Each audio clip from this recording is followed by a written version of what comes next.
যোগেশচন্দ্র চৌধুরী কলেজের অধ্যক্ষ পঙ্কজ রায় আমাদের সঙ্গে রয়েছেন।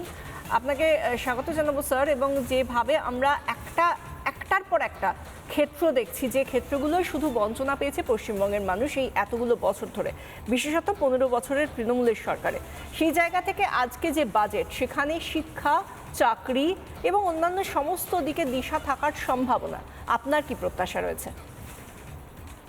প্রথমত হচ্ছে যে গত 49 বছর কেন্দ্র রাজ্য আমরা সংঘাতের আবহাওয়ায় বাজেট পেশ হয়েছে। এবার সমন্বয়ের বাজেট হবে।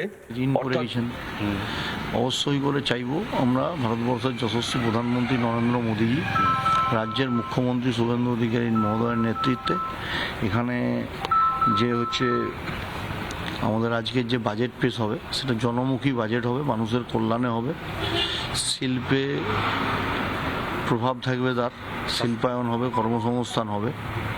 আমরা এই আশাতেই এক বুক আশা নিয়ে আছি। আমরা চাই যে অবিলম্বে হচ্ছে রাজ্যে যে পরিবর্তনের সরকার প্রতিষ্ঠিত হয়েছে, এখানে শিক্ষা, স্বাস্থ্য, কর্মসংস্থান এবং বাংলার মেধা বাংলায় থাকবে। এবং হচ্ছে আমি যেখান থেকে নির্বাচিত, আমি চাই দুর্গাপুর সেটা হচ্ছে একটা ইন্ডাস্ট্রিয়াল করিডোর, শিল্প তালুক, সেখানে ইন্ডাস্ট্রি আসবে, মেডিকেল হাব হবে, আইটি হাব হবে, এডুকেশনাল হাব হবে এবং দুর্গাপুরের মেধা দুর্গাপুরে থাকবে। কর্মসংস্থানের জন্য বাইরে কাউকে পলায়ন করতে হবে না, মা বাবারা সন্তান সন্ততিদের নিয়ে সুখে শান্তিতে বাঁচবে। এর জন্যই মানুষ পরিবর্তন করেছেন। আর স্বপন দাশগুপ্ত মহোদয়ের কাছে আমাদের এক বুক আশা, তার মতন একজন বিশিষ্ট অর্থনীতিবিদ তিনি যখন নিশ্চয়ই করে এই বাজেটের পরিকল্পনা করছেন, সেটা মানুষের কাছে গ্রহণীয় হবে এমন বাজেট, সেই বাজেটই ওনারা করবেন। কিন্তু তার মধ্যে দাঁড়িয়েও আমাদের মোদিজি বলেছেন কথা কম কাজ বেশি।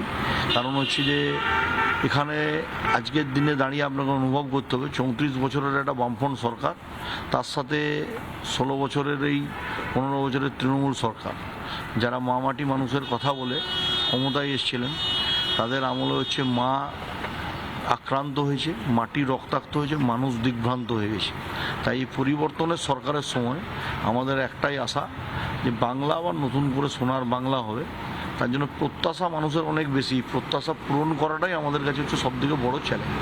আমি এর আগে তখন আপনি এমএলএ হননি, আপনার অ্যাসেম্বলি কনস্টিটিউয়েন্সি গিয়েছি, আপনি আমাকে ঘুরিয়ে ঘুরিয়ে দেখেছেন দুর্গাপুরে শিল্পের তালুকে কি অবস্থা। একের পর এক কলকারখানা বন্ধ ছিল, সেই পুরনো বন্ধ হয়ে যাওয়া কলকারখানা খোলার পেছনে তো এই সরকারের একটা বড় ভূমিকা থাকবে ইন্ডাস্ট্রি আনার ক্ষেত্রে। কারণ বিজনেস সামিট হয় কিন্তু ইন্ডাস্ট্রি হয় না, ইনভেস্টমেন্ট হয় না। আমরা তো দেখুন বলেছি, আপনি তখনও গিয়ে দুর্গাপুর কভার করেছেন, আমরা বলেছি এইচএফসি এবং হচ্ছে এমএমসি, বিওজিএল সহ যত কেন্দ্রীয় সরকারি সংস্থা আছে, তারপরে রাজ্য সরকারি সংস্থা হচ্ছে আপনার কেমিক্যালস বন্ধ আছে। হ্যাঁ, এই সংস্থাগুলোকে পুনরুজ্জীবিত করতে হবে, জমি নীতি সরলীকরণ করতে হবে এবং হচ্ছে ইন্ডাস্ট্রিয়ালিস্টদের জমি তুলে দিতে হবে। তারা ইনভেস্টমেন্ট করার জন্য বাংলায় রেডি আছেন।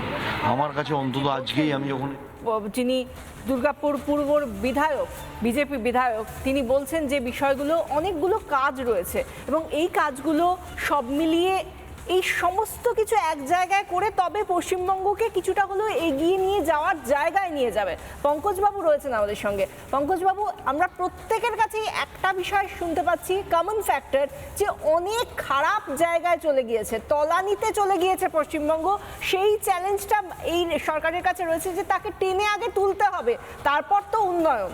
এই জায়গাটা তো একটা মস্ত বড় চ্যালেঞ্জ। আপনার কি মনে হয়? প্রথমত যে 7,72,000 কোটি টাকা যে ঋণ, সেই ঋণের বোঝাকে ক্রমশ কমাতে হবে এবং ঋণ এবং জিএসডিপির যে অনুপাত 38%, এটাকেও ধীরে ধীরে কমাতে হবে। এটা দীর্ঘকালীন একটা প্রক্রিয়া, এটা একটা বাজেটে হবে না।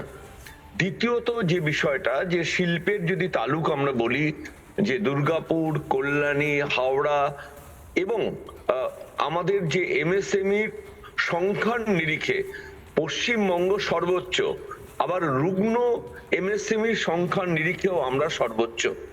এই রুগ্ন এমএসএমই গুলোকে পুনরুজ্জীবিত করতে পারলে আমরা একই সঙ্গে মাঝারি এবং বড় শিল্পের সঙ্গে এমএসএমইতে যে বিপুল কর্মসংস্থানের সুযোগ আছে সেটা করা। প্রধানমন্ত্রী গতকাল বলেছেন ব্লু ইকোনমি, এই কোস্টাল এরিয়া, সি বেস যে ইকোনমি, যেটা ভারতবর্ষের 4% জিডিপির অংশ, তার একটা বিরাট ভাগিদার পশ্চিমবঙ্গ হতে পারে, তার সম্ভাবনা আছে।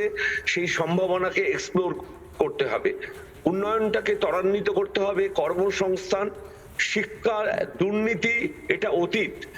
বর্তমানে যেটা করতে হবে যে প্রাইমারি থেকে বিশ্ববিদ্যালয় পর্যন্ত নিয়োগকে সুনিশ্চিত করা, শিক্ষাক্ষেত্রে শিক্ষার গৌরবটাকে ফিরিয়ে আনা।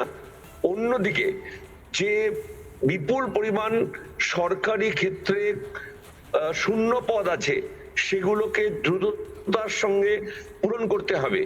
এবং আমরা দেখেছি যে মৌ করে প্রায় 24 লক্ষ কোটি টাকার মৌ স্বাক্ষর হয়েছে বিগত সরকারের সময়, কিন্তু মাত্র 3%, মানে 5%-এর কম বিনিয়োগ এসছে। সেই বিনিয়োগটাকে ত্বরান্বিত করতে হবে।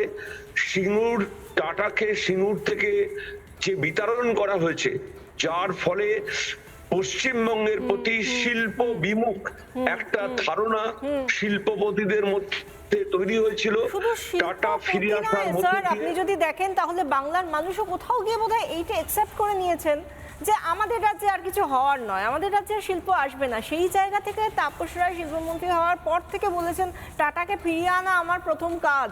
সেই অঙ্গীকারটুকু মানুষের কাছে তিনি করে দিয়েছেন। এবার দেখা যে এরপরে কি ভিশন থাকে, বাজেটে কি হয় আগামী দিনে। আমাদের সঙ্গে থাকুন স্যার। আমি নানা ধরনের কন্টেন্ট দেখার জন্য লাইক করুন, শেয়ার করুন আমাদের ফেসবুক পেজ, সাবস্ক্রাইব করুন আমাদের ইউটিউব চ্যানেল। পাশাপাশি অন্যান্য ব্রেকিং নিউজের জন্য অবশ্যই চোখ রাখুন রিপাবলিক বাংলায়।